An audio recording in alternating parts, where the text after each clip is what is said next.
Be ready. 5 seconds.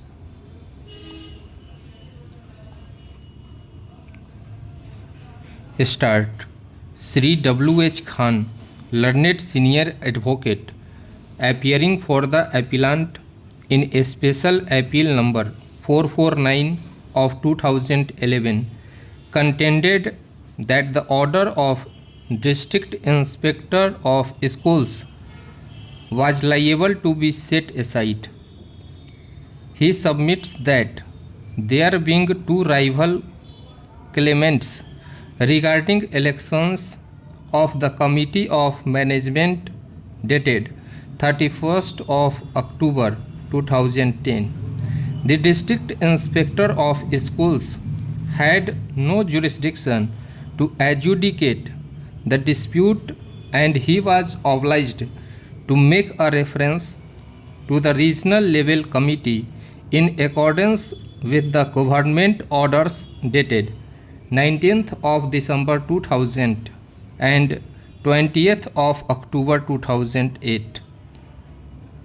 He further submits that the order of Honorable Single Judge dated 1st of December 2010, by which this court directed the District Inspector of Schools to re-examine the matter, cannot confer jurisdiction on the District Inspector of Schools, which was not otherwise available to him, and the District Inspector of Schools ought to have considered the question as to whether he was competent to decide this dispute or reference to regional level committee was necessary.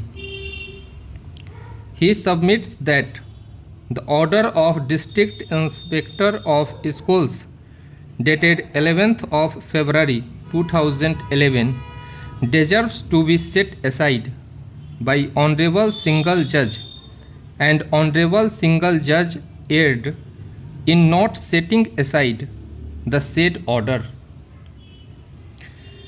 Sri Shashi Nandan, assisted by Sri Arun Kumar Singh, appearing for the respondents, submitted that the District Inspector of Schools had full jurisdiction to decide the dispute. He submits that according to the government order dated 20th of October 2008, the District Inspector of Schools has been conferred with the jurisdiction to determine the claim of elections of Committee of Management, and the order dated 11th February 2011 was well within his jurisdiction. He further submits that the writ petitioner did not raise any objection to the jurisdiction of the District Inspector of Schools when the matter was being heard. He further submits that in writ petition filed by the writ petitioner challenging the order of District Inspector of Schools dated 3rd of November 2010, no ground was taken that District Inspector of Schools had no jurisdiction to determine the dispute.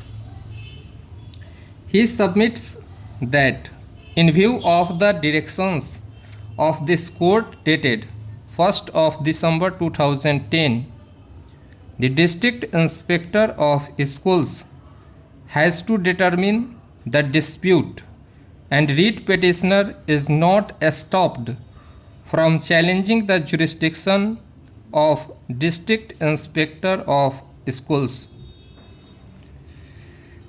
The submissions of learned counsel for the parties center around to the issue as to whether, in the facts of the present case, the dispute of rival claims of management could have been decided by the District Inspector of Schools or it was necessary for the district inspector of schools to refer the dispute before the regional level committee.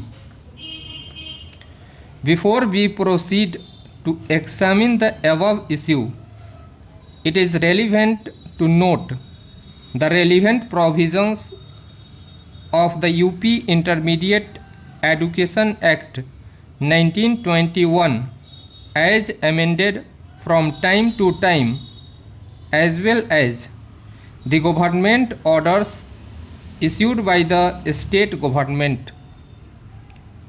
The district inspector of schools, under the statutory provisions of the UP Intermediate Education Act 1921 and under the UP High School and Intermediate College Act 1971, had to perform various statutory functions in collaboration with the Committee of Management.